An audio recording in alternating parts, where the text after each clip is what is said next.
All right, guys, welcome. We're going to be starting right now, and we're going to be talking about different versions of goal kicks. How do we set it up for our system, and how can we come up with some answers and not panic in the back, be more composed? And what are the different options that we might be able to use? That's what we're going to kind of go over. If you have any questions, or if the coaches want to speak up, I'll unmute you guys, um, and then we go from there. All right. So I'm gonna actually right now I can make you guys unmute yourself again. Let's do that for now. Please behave though, guys. So what we're gonna do is we're gonna kind of talk about a couple different things. This is an example group. When we are as a coach, we are setting up stuff that we need to kind of go over our before we start planning. We need to go over our what we have field wise, pennies, how many balls you have. Everything matters when you're actually planning something and set up goals for the long term, set up short term goals, and all that stuff. Let's go with some simple stuff. Implementing, of course, we need to make sure we implement these things too. I'll send you guys coaches if you need it to. So current behavior, uh, we are not necessarily getting out of the back. We're panicking a lot. We are booting the ball a lot without sense. We're not necessarily possessing the ball, or we have a plan to get out from the defense organized. So we need to be able to use specific numbers to be able to do a better job. Desired behavior, of course, we are trying to break the lines to advance forward, provide options to play forward is our goal. And of course, let's just say we are having a practice plan, and this is something that I designed, and I will be doing it with some of the teams next week. Uh, the situation, of course, you have two ways to set it up. I want you guys to kind of look at this. So if we play with 1-6, 1-8, and three back, and 11, 7, 9, one forward, and two attacking midfields and wing backs, you can set up the goal kicks like this. So this creates, if you can see, a lot of triangles. And there's another setup that pro teams do more is next one. This is a little bit safer, and the next one is a little bit on the higher level wise. This is the setup for the next one. Only one person in the center, still inside the box, two players. Wing backs are wide. 6 and 8 is there. High 8 right here. Nines are wider, and you can switch this as well to 6 getting closer, 8s are higher, and 9s more central, and 8s are a little bit wider to these areas. You can also make that adjustment to yourself too, but like this is a good one as well. This is allowing you to have triangles but a little bit wider space. So as long as you have the passing ability, a hard pass, you'll be able to do a very organized attack going forward. However, this does require you, this setup right here requires you to have a very good steady pass, speed of the pass too, to be able to really possess the ball. The one before this one, you don't have to necessarily have the strongest pass and steady pass, but you can still possess in a shorter spaces. And this one is going to require you to do really steady passing movement. Now, let's ask a question. If you want to raise your hand, I can let you speak. For you, which one do you prefer? And then we're going to talk about a couple other options as well. So this is one setup, and this is the second setup right here. Coaches, anybody?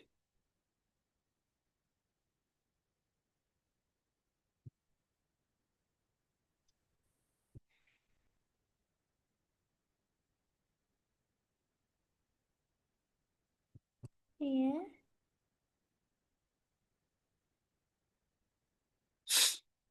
Mhm.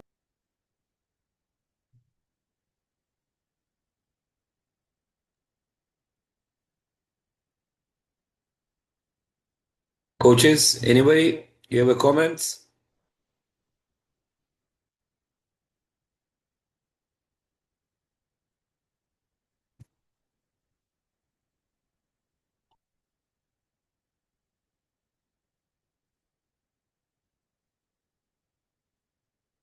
Santiago, if you're gonna be a clown, you will not be allowed in here, and you're gonna run a lot of laps in practice.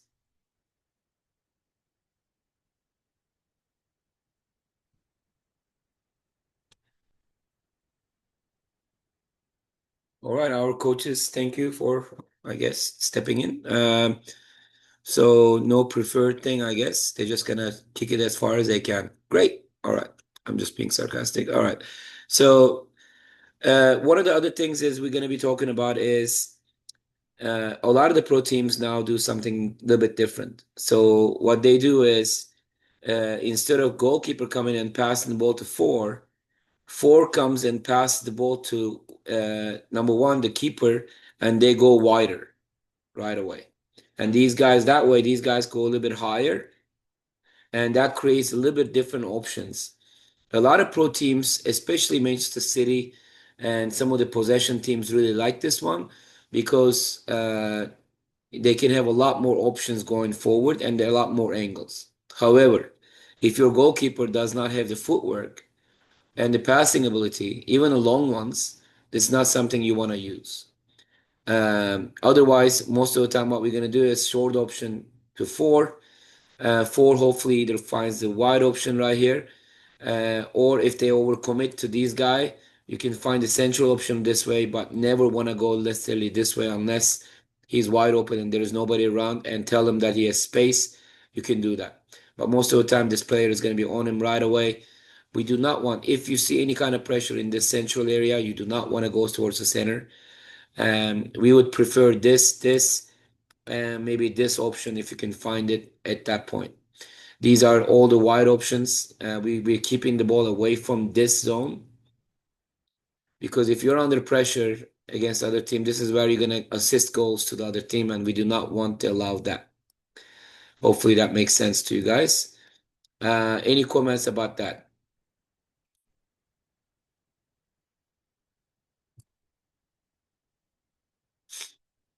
Go ahead, Raymond. Oh, I thought you would unmute me. Sorry. No worries, no worries. I gave you guys the thing back, so you can. Okay.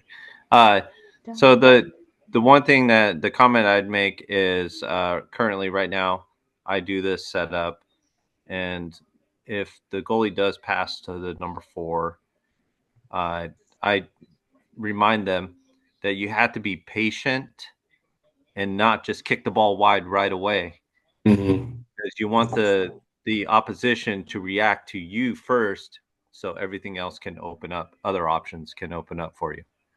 Yep, and let's just say this player gets the ball. What if the blue overcommits this way and they come this way to mark this guy? And our player, let me just go to red right here. She can look that way, but realizes that there's too many blue coming and cut it back and pass to center because there's nobody inside the box.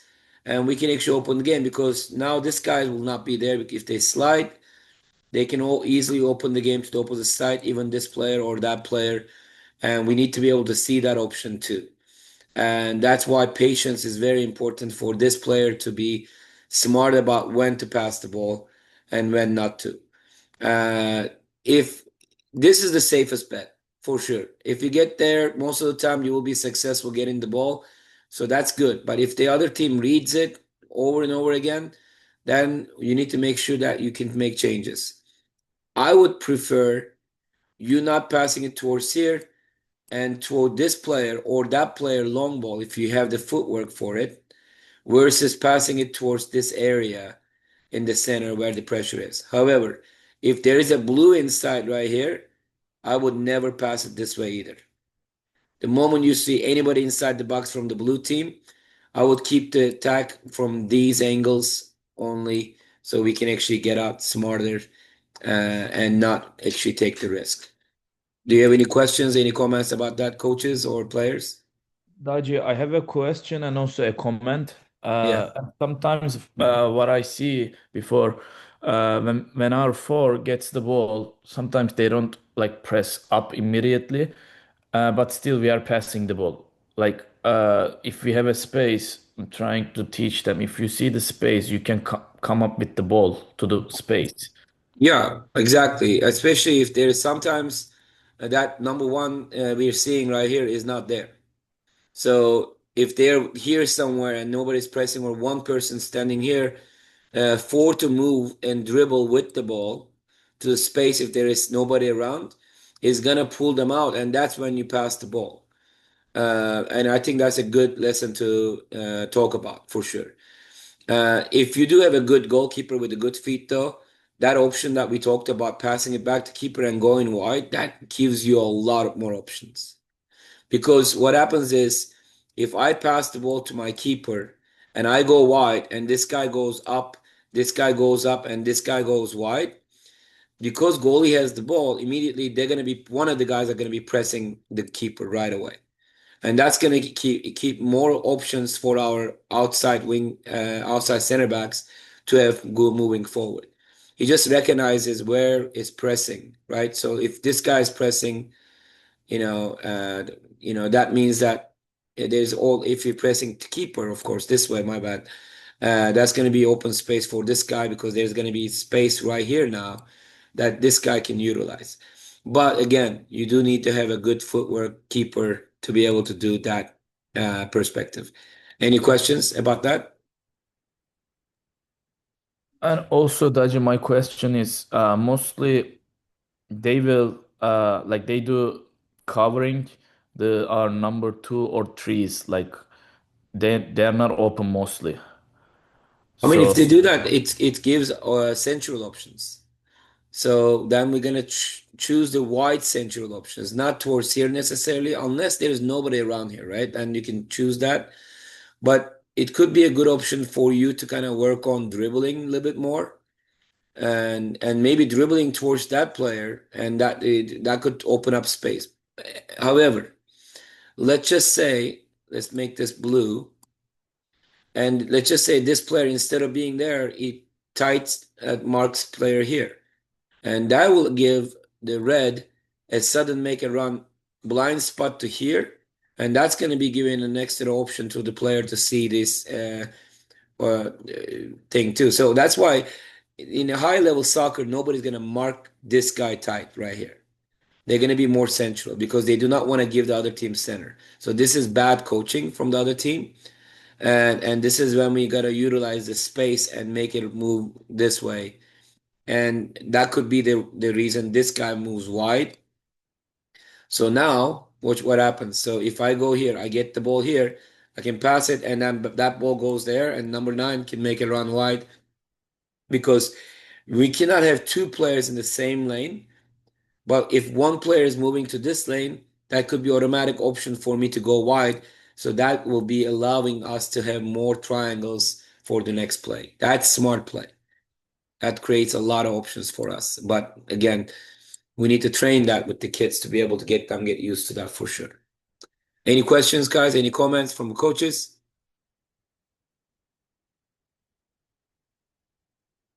So I'll show you something that Guardiola does in some plays. Coming out of the back, goal kicks or not. Sometimes he makes this player comes in a goal kick, and he makes the outside forward come wide right here. Okay, and he makes this player go up, and this player, I mean, out down, and then this player go up to that spot, like mixes them up. So the players, the other team responds to that. How they respond to that is how a good keeper makes the decision about where he's going to go. So if these players mark up these players and then opens up the space, goalie does a one long ball to this player, and now they have 40, 50 yards of space to dribble in and see the next ball. But that's something that you can work on in the future. Obviously, we're not going to do that, but it's good to introduce it to the players. Sometimes an off the ball movement like that, it can really mess up the other team's balance. And that's why we should probably sometimes try it, but not all the time. Any questions?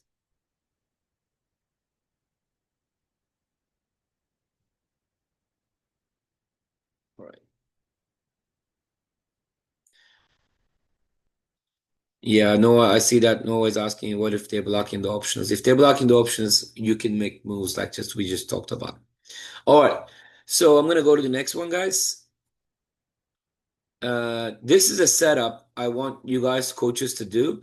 We made a smaller version, so it's a very tighter spot. It's gonna be working on possessing the ball and coming out of the back.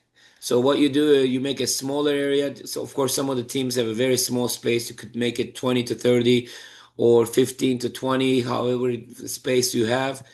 So you see that there's a square here. This is your space to possess the ball. And there's a second grid right here. And you are trying to get the ball after possession to here. Even if you can see this player open directly, you can do that as well directly. So if the red team finds the ball passing this lane to this grid, they make a point. But they don't have to stop. They can go back, they can possess the ball, and they can try to make another point. And if blue steals the ball, they make a point. If blue scores a goal, they make 2 points. And you can keep going back and forth making points as a red team too. So you are outnumbering them. They have 4 players defending, and you have 8 players. But of course, these two up there. Now, however, red team is allowed to go between grids. This guy cannot go to that grid, or the blue cannot go to this grid. So it's restricted for them, but you guys can go anywhere. But so you can come in, receive the ball, and turn around and run to that space as well. Or even number 3 dribbles in and makes the point. You guys can make points. So it's gonna be encouraging you guys to be able to go forward and break the lines. Does that make sense? So this is a good exercise for you guys. Short pass, pressure comes right away. Yeah, our pro team does this a lot. A little bit bigger version of this sometimes, but this is a smaller version of it. So it's tighter spaces, so you gotta need to move the ball really fast and making sure that we're gonna do very smart decisions in a short amount of space. And sometimes if the pressure comes, all of them, skip that pressure and find the player, break the lines right away, and find a player behind the pressure. So you don't have to mess around if you can see that. So again, how do you make points? Red team gotta come back to this line. The moment they pass this line, you make a point. Blue team, if they steal the ball, they make a point. And if they score a goal, they make 2 points. So it will be a tough competition between the two teams. There's some coaching interactions I might expect. Sometimes when coaches set up a training session, you might want to talk about these, put these in writing so you are set up. And you also expect a scoring method of scoring is always important. Make sure that you give a job to both the teams, and then also have some coaching points for yourself to have for the next player. Any questions about this one, coaches? It will be a good exercise, Taji. Thank you. Yeah. So like, remember, if you're gonna use the keeper to receive the ball, these guys can go wide, and these guys can go up, and 5 can check into whatever gap he can find, he can see. But goalkeeper has space; they can move in with the ball too, and then pass the ball maybe directly to one of these 8s or 6. So it's really useful for you guys to kind of utilize a lot of different options and try both goalkeeper passing the ball to 4. Give me another option. What can we do other than, let's just say, keeper passed the ball to one of the 4s, keeper receiving the ball, and he's making the choice. What else can we do?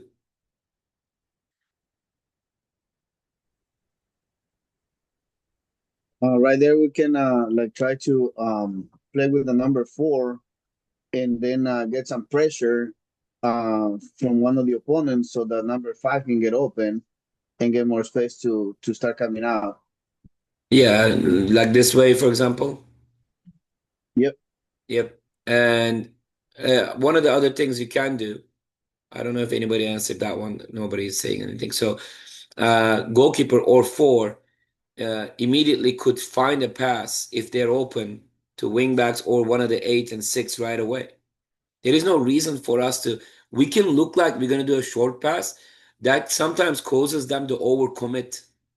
And then they will leave this big gap between two players to the 8. And if you can penetrate that, what does that mean? We break the lines. So that's why the players need to look up and see more than one or two options. They need to see the whole field. And number one thing, what we always talk about, look at the other team.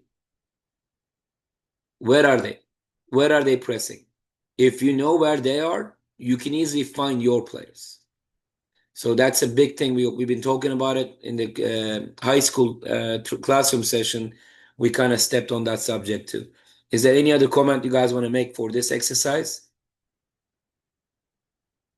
If you want, coaches, you can take a picture. I can send it to you too, but if you want to take a picture, screenshot, whatever, if you guys are on your computer, you can. Daji, if we want to make it harder for red team, what are our options? You can see in the number of opponents there. Do you see the writing? Uh-huh. What does it say there after 4? Let me see. The Oh, third okay. one, Okay, number I of players and didn't- opponents. Okay, I didn't realize. Okay. Yeah, so that's why you're ready to do it, right? So if you are thinking this is too easy, you can put an extra player either here or there, and you can even put another one if you're feeling like you want to really, really make it hard for them. And then, it could get really like I made the next exercise really complicated because I'm not only wanting to go to break the lines in the first line, but I want to break the lines to a different direction so it can confuse and kill the other team's momentum. So I'm going to show you the next one. Do you have any questions for this one first? Not a question, but if you do want to make it a little harder, you could limit their touch. That also too. I mean, honestly, Raymond, like they should be doing 1-2 touch in this exercise. If they're coming out of the back, unless, like Ege said, if they have dribbling space, they receive the ball, nobody's pressing, and they have space in front of them, they can go. But other than that, we should move the ball really fast anyway. So I think encouraging 1-2 touch passing, unless they have space moving forward, is critical. I think you should make it happen for sure. Any other comment, guys? This next one is going to be really next level. I've seen something like this done by Coach Mancini at Galatasaray back in the day, and I know he does this kind of stuff in the Italian national team and all the other teams that he coached. So he makes it a little bit more advanced, next level stuff. So look at this picture right now, and let's look at the next one. So now we up the numbers a little bit. The pressure goes up 3 and 2, and we have this layer, right? So we have to go to this layer first to make a point. But then this is nothing, but there is another layers grids right here. So if we can do a goal kick and pass the ball and possess the ball right here and get the ball here, we make a point. This is 1 point right here. If somehow, let's just say we pass 5 gets the ball and now finds 6, that's 1 point right there. But then if 3 sees the space and he can release the ball to that space, that's 2 points, or the opposite side. So now we're encouraging not only finding the central lane to get out, but once you get the central lane, find the wide options to one of the sides and really stepping up as a group. Does that make sense, coaches? Yeah. So what do you think about this exercise? Just picturing your teams and how would that help you? If there's another coach that doesn't speak, I would like to hear your opinion too. But otherwise, we can hear anybody's opinion now from the coaches. So do you see, like, we do the same thing, a little bit bigger space now, wider. So we are actually having more space on the wide. And we need to first find the central lane, and then we're going to change the direction to that. You can also vice versa this to only an outside option here and here to receive and make a point too. But I wanted to do 3 layers to really mess up the other team, because if we're receiving the ball here, the other team's defensive shape is going to be compact. At that point, can we utilize the outside wide options? All right, coaches, I expect your comments. What do you guys think? And do you understand why we're doing this? And how would that help your team? And remember moments in the game that we don't do this. Maybe we can make some comments about that stuff. Yeah, this exercise are good because usually what we do is try to get the keeper to just move the ball all the way up to the forwards and see what happens. But if we start practicing this coming out with the fours, and then like you said on this practice, if they can get the ball up to the 8 or the 6, but then the 3 and the 2 can read that and run forward to the open space, that's going to help us a lot to move the ball out of our side. So to me, it was really good, and we want to try it. Yeah, take a picture of it if you want. On any other coaches up there? I think that recently our outside wings are moving up more as a team, but still I think we are not in there yet. Like most of the times, like we are forcing to, try a long ball to the striker. So I think this will be a good exercise for us to, make them more active, to be honest. Yeah, and you can use your own number 9 to press them. So he can work on pressing with your offensive players right here. And also remember, like if we can get the ball, let's just say to this player right here, he can dribble a little bit when the player pressure is coming to him. Maybe 6 can check into this gap, and that's a point, and then give and go, right? And you make us 2 points right away, right there, by just connecting with the 6 or 8 on the opposite side. And we can do a give and go and go into that, making both the points right away. So I think you can have a lot of combos, and it encourages players to actually go up, especially the white players. And white players in our system to go up is critical, and that's one of the reasons that I put these extra grids right there for them to make an extra point to get that behavior going. We need to sometimes rewire their thinking process, and that will help them to be a little bit more using their imagination in a game situation, and also get used to that muscle memory that, okay, I passed the ball, I don't have to stop, I need to go up. And that also encourages that. Uh, So, Rishik, I've been reading your stuff, mate. Nothing in soccer can be perfectly undefendable. You can always defend it for sure, but you got to work on it to minimize the mistakes you'll do and minimize the technical issues you can come up with. So you're minimizing those. So other team will be successful here and there, and they should. So that's going to challenge us even more to be even close to perfect as possible. But it's not going to be perfect. It doesn't matter what coach. Guardiola does drills for the focus teams to fail all the time, so they can actually be challenged. So he creates exercises to make them fail every single time. So that doesn't mean that the exercise will not work for you guys. Trust me, more challenging it is, the better for you. So like coach has said before, can we add numbers? Yes. That's when I always said here, what can we do to make it a little bit harder or better for us, and get some suggestions for yourself and to work with that as well.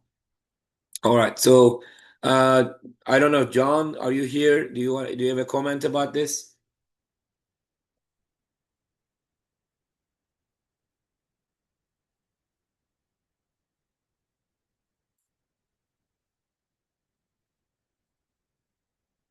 Oh, Brad is here. She might be in class though. Darren is driving, I guess. But if anybody else, any other coach wants to speak up, please do. John Ford, And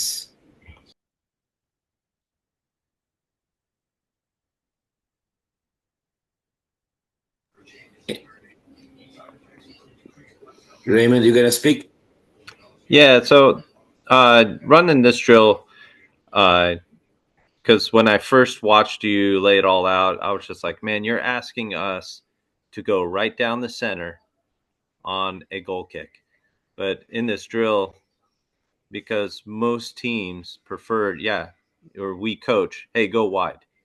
Don't go to my center, as you stated before. But here in this drill, you're kind of saying, let's go through the center to create the points, but it'll give us an option in the game because the tendency will to go wide. So teams will start to push out wide. Are we confident enough to attack the center now? So yeah, I mean, but the major thing that I want to make sure that we are clear, this is the center I'm talking about that I do not want to risk. This is breaking line center. This is the next level. This is the next stage of the center, right? So we want players to receive the ball here. I mean, we want them to coming out of the back. We want them to find it in these lanes for sure, not right here in this gap. But once they go there, they should find the central lanes because we need to get up, right? And that's why I want to make sure that we are very clear about that. Like this is the one that or here under pressure, we do not want to bring up to these gaps, but not necessarily here. This is the next layer of breaking lines. Does that make sense? Yeah, I swear I saw you draw a line like right in the center. You like the who was that in the center? The 8 or The one before, you mean? the one right by the D? The D there. This? I can't read that number. Yeah, right there. I swear you drew a line. No, like no. Just on the like right in that channel for that guy to go to, and then turning, and then go to the next line. That's why I was like, "Whoa!" You just said go down the center. No. Oh. This player can move to this space and receive the ball to theirs. Now we're keeping it away from this area. So Yeah, okay. I don't want directly. I did say, however, if there is nobody pressing this area, Oh, there we go. Got it.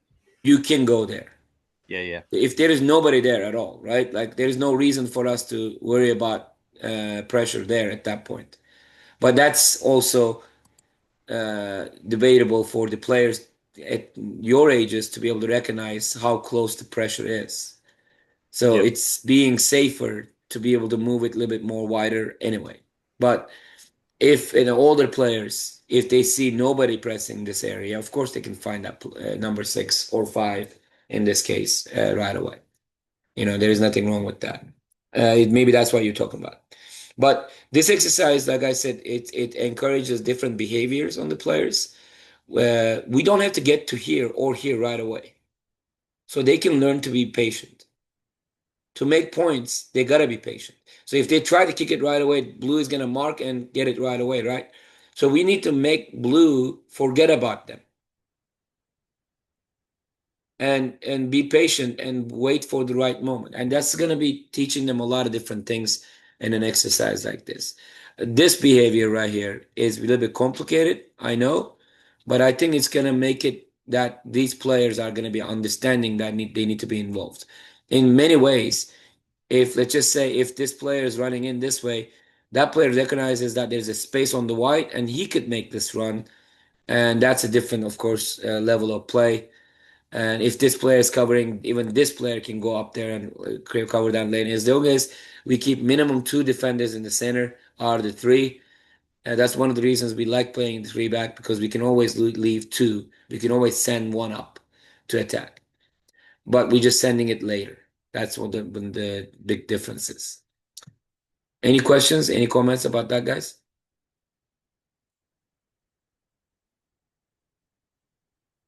So Raymond, I guess I asked you because John, for some reason, is not able to speak. Maybe he's busy. Yeah. Do you see these moments happen in the game that we recognize sometimes get the ball wide and sometimes we find the center player, and then but we are not following up, right? So that's the behavior I'm trying to touch, and making sure that we also change some behaviors. For example, you can also say, Raymond, let's just say we made the first point. We got the ball to this player dribble, pressure came, and he finds six, and six either pass to three or turn it around and find this two on the opposite side, right? Hmm. You can make an adjustment saying that you can only make the second point if both the fours are already past this line. Like you can put two cones, because that now that you're working on two different behaviors. You're working on outside wingbacks to step up to that gap, but also fours not to wait back and watch the game. So if we go all the way here, the fours should be at least this far or however you want them far. So now you can work on two different behaviors and you can adjust this exercise to what your team needs as well. Does that make sense? Yeah, that does. Yeah, Yeah. So I think the that behavior variation is, actually would help out a lot. So yeah, that's yeah, behavior is what we're trying to change.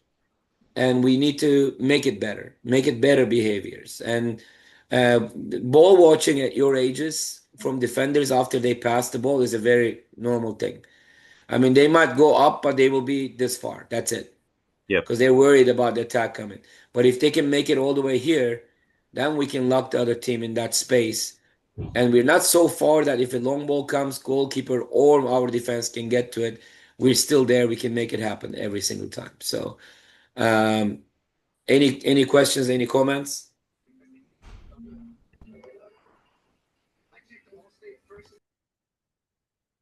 Yeah, well, there's some.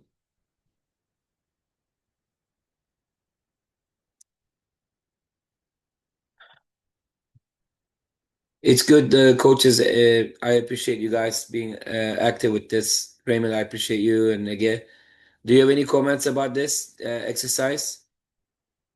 So I think we need to do both of these in the next couple of weeks to try it out. So I can come in and give some extra behavioral things.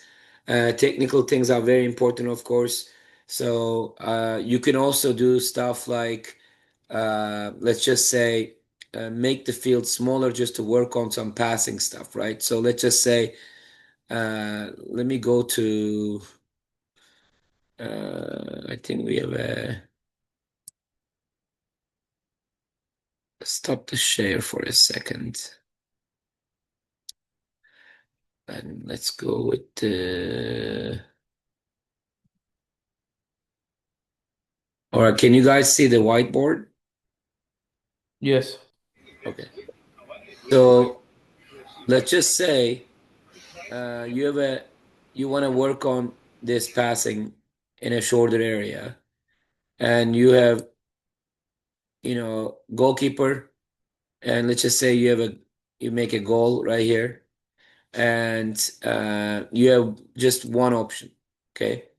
And just to work out, you can put maybe three players to press that players right here. And you can do a quick workout. Pass, if the pressure comes this way, pass it this way, and find here. Pass, find this guy. This player makes a movement, pass to this player. And as long as this player touches the ball, or you can draw a line just like a smaller area, you can work on that. Another exercise you can do is just put three players right here. One pass, uh, pass to here, and open space to make a movement there, and then restart that. You can do some passing combinations within a small area just to kind of get them used to this and as a workout before you do that. So there's a lot of different workouts you can do. I do have another one. Uh, we call it the dodgy passing drill, which is a very good one. Konate, stop.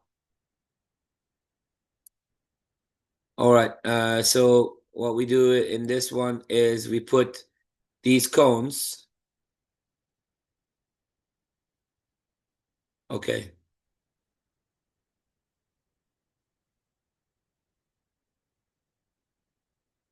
Guys, can you just behave?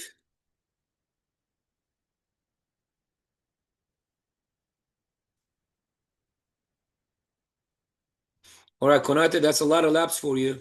And if that's Santiago too, that's a lot of laps for you too. Good job, guys. Well done. We appreciate that. I'll just go back to the other screen. Unfortunate. Okay. Let's go with. All right.